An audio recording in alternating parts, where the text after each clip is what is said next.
양문석 더불어민주당 의원이 1심에 이어서 항소심에서도 당선 무효형을 선고받았습니다. 오늘 신통방통은 이 소식으로 문을 열겠습니다. 당선 무효형을 받은 양문석 의원 어제 어두운 표정으로 법정에서 나왔는데요. 어제 모습부터 보겠습니다. 저는 1심이랑 판결 똑같이 나왔는데 입장 한번 전해주시죠. 네, 다시 대법원 가서 다투도록 하겠습니다. 대법원 가신다는 말씀이신 거죠? 네. 이번 판결에 대해서는 따로 입장 밝히실 거 없으신가요? 지금 공소권 남용이랑 이런 거 항소 제기하신 거 하나도 반영 안 됐는데 뭐 판단 내기에 대해서는 입장 아예 없으시단 말씀이신 거죠? 판결 결과 예상하셨습니까?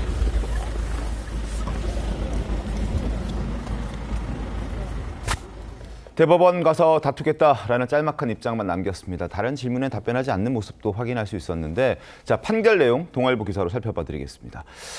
일단 2심도 1심과 동일했습니다. 당선 무효형 결정을 내렸습니다. 사기대출 혐의 양문석 의원 2심도 당선 무효형, 집유 3년, 벌금 150만 원, 원심이 유지됐습니다. 1심과 비교해서 양형의 조건 변화가 없고 이 사건 기록과 재반 양형 조건을 모두 종합하면 원심의 형이 너무 무겁거나 가벼워서 부당하다고 볼 수 없다라는 게 항소심 재판부의 판단이었습니다. 자, 과연 대법원 가서 달라질까요? 아니면 그대로 유지될까요? 김광삼 변호사님 어떻게 보십니까? 거의 재판 결과는 네. 대법원에서는 똑같이 나올 것이다 이렇게 봐요. 네. 왜냐하면 대부분 다 유죄가 나왔잖아요. 그러면 대법원에서는 사실 사실관계에 대해서는 거의 건드리지 않습니다. 네. 그리고 형량에 대해서 건드리지 않기 때문에 이제 법률적으로 뭐가 문제 있느냐 이 부분은 다툴 수 있는데 제가 볼 때는 거의 내용으로 보면 유지될 가능성이 커요. 근데 양문석 의원이 굉장히 막말도 많이 하고 네. 또 말이 굉장히 많은 국회의원이잖아요. 저렇게 이제 말이 없는 거 제가 처음 보는 것 같습니다. 그리고 사실 처음에 이게 문제가 됐을 때도 네. 당선 무효형 나올 것이라고 저도 이제 방송에 나와서 몇 번 얘기했어요. 그래서 이 내용 자체가 사실 이제 간단한 내용이 아니죠. 네. 더군다나 사기 금액이 굉장히 커요. 11억 상당 되기 때문에 일반 사기도 아니고 특경법상 사기거든요. 더군다나 허위사실 공표 자체도 이제 공직선거법 위반인데 지금 우리가 집행유예 이상 형이 나와서 확정돼도 사실 이제 국회의원직을 내려놔야 하는 거고 네. 또 공직선거법 위반과 관련해서도 벌금이 90만 원 이상이면 또 당선이 무효가 되죠. 100만 원 이상. 네. 100만 원 이상. 네. 그렇기 때문에 어느 쪽을 하든 간에 네. 사기랄지 네. 공직선거법 위반 둘 다 어떻게 보면 이제 당선 무효형, 국회의원을 할 수 없는 형량이 나왔다 이렇게 볼 수 있습니다. 네. 자, 양문석 의원 대학생 딸 이름으로 사업자 대출 11억 원을 받았죠. 그리고 이 돈을 강남의 고가 아파트를 사는 데 써서 논란이 됐었습니다. 특가법상 사기 혐의 11억 사기 대출. 앞서도 말씀드렸지만 주택담보대출을 일으킨 것이 아니라 사업자 대출을 일으켰고 그걸 사업하는 데 쓰지 않았고 그걸 집 사는 데 썼기 때문에 사기대출, 징역 1년 6개월에 집행유예 3년, 원심이 유지됐고 선거법상 허위사실 공표 혐의도 허위 해명글, 그러니까 새마을금고가 먼저 자신에게 대출을 소개했다라고 얘기를 했습니다. 그게 사실과 다른 것이고 재산을 신고할 때도 거래가, 현재 시세에 맞춰서 재산을 신고했었어야 되는데 공시지가로 약 10억 원 정도 낮게 재산을 신고했기 때문에 이 부분도 잘못됐다. 허위사실 공표 혐의로 지금 벌금 150만 원을 2심까지 선고받은 그런 상황입니다. 조기현 변호사님 어떻게 보셨습니까?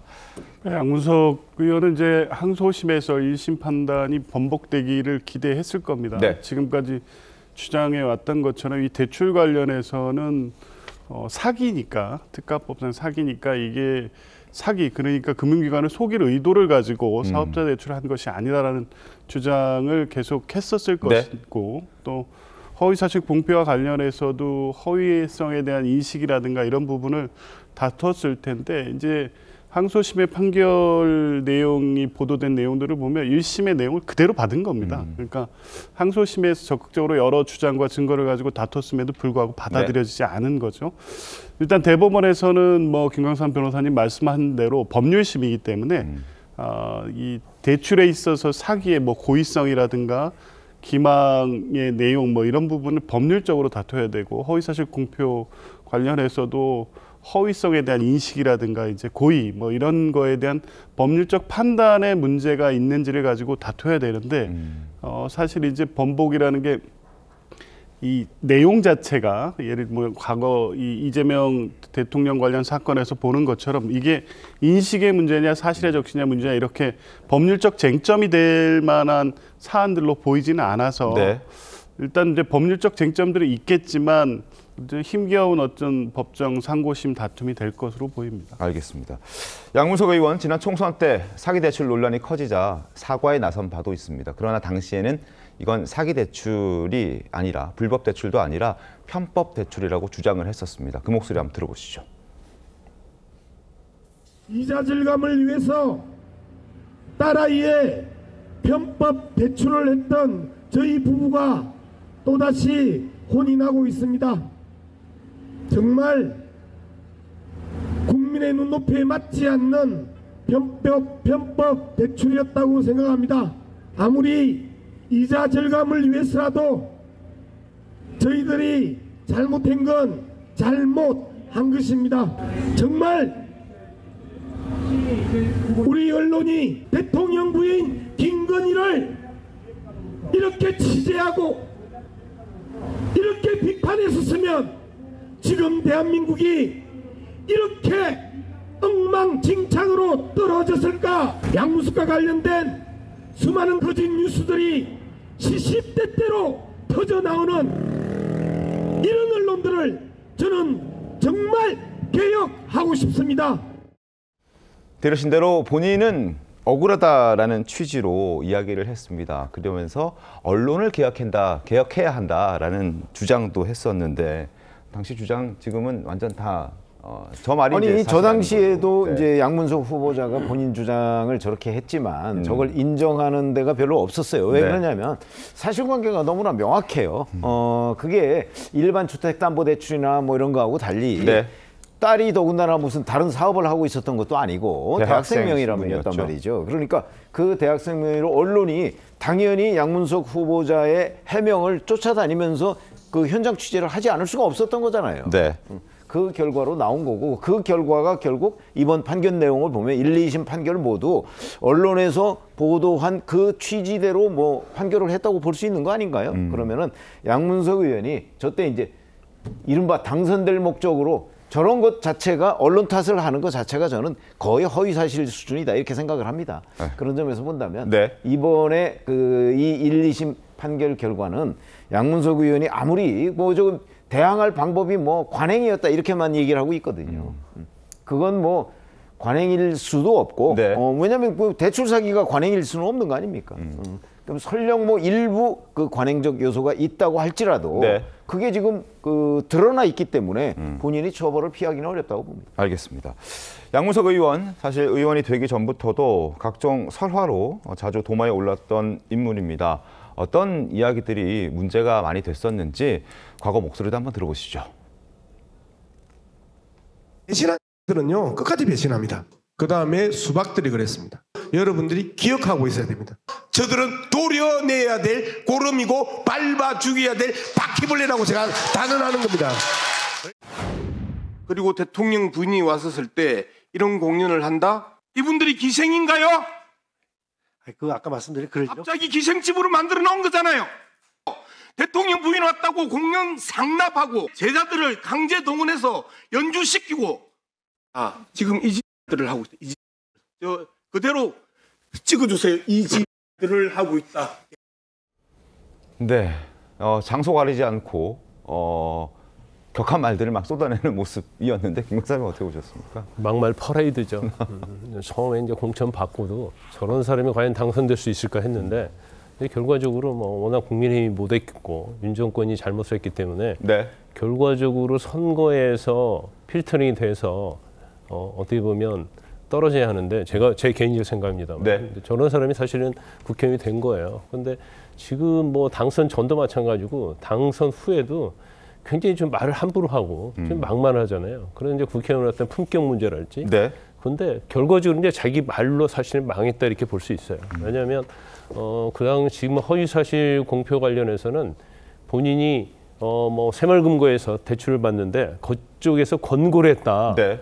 근데 그게 아닌 걸로 드러났거든요. 맞습니다. 그냥 허위사실 공표한 거죠. 더군다나 또 집을 샀는데 집에 어떤 실거래가로 신고를 해야 하는데 공시지가로 한 9억 정도 낮게 신고를 했단 말이에요.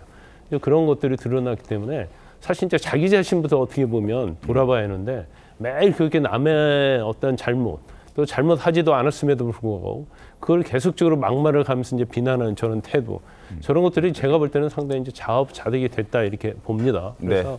일단 뭐 대법원 판결 앞두고 있는데 사실은 뭐 지금 작년 4월에 총선이 있었잖아요. 네. 그럼 대법원에서 이제 언제 선고할지 모르겠는데 그래도 거의 뭐 본인의 어떤 임기 한 2년 정도 또 마친 것이고 과연 저분이 국회의원 하면서 과연 세비에 상당하는 그런 국회의원 활동 이제 제대로 했는지 이런 부분도 한번 살펴봐야 할 부분이다 이렇게 봅니다.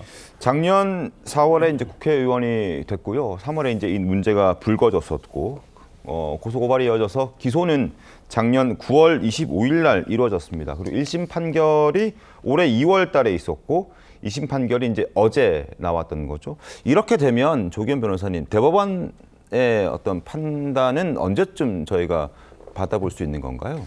글쎄요, 이제 오래 걸리지는 않을 겁니다. 이제 공직선거법 재판이 있어서 633 원칙이 적용되느냐 뭐 이렇게 볼 수도 있는데 이게 특가법상에 지금 사기죄가 같이 병합돼 있는 사건이기 때문에 633 원칙에 법원이 매이지는 않을 것 같긴 합니다. 근데 법리적으로 검토할 사항이 뭐 간단하지는 않습니다. 사실 네. 뭐 본인이 계속 무죄를 주장하고 있기 때문에 대출과 관련해서도 이제 사기라는 게 기망의 고의, 그러니까 금융기관을 속여서 그게 속은 금융기관에 대출해 주도록 하는 행위에 대한 인정인데 1, 2심은 이제 그게 그렇게 이루어진 대출이라고 하고 있지만 이거 뭐 편법이라는 건 법률적 용어는 아니기 때문에 네. 사기라고 본 과정에서 그런 사기의 고의가 있었느냐, 실제 그 대출을 해준 금융기관이 몰라서 이게 사업자 대출로 알고 그냥 해준 것이냐, 이런 아마 법리적 주장을 계속 할 거고요. 허위사실 공표와 관련해서도 그 발언을 할 때, 그러니까 은행 측에서 금융기관이 먼저 제안해서 했다라는 걸 할 때에 만약 그게 사실이라고 하더라도 네. 그런 거 허위성에 대한 인식이나 이런 부분 법률적 다툼의 여지는 있습니다. 근데 사안 자체가 복잡하지는 않아서 그리 오래 걸리지는 않을 것 같고요. 올해 안에 나올 수 있다는 건가요? 제가 보기에는 올해 안에 나올 수도 있을 것 같습니다. 알겠습니다.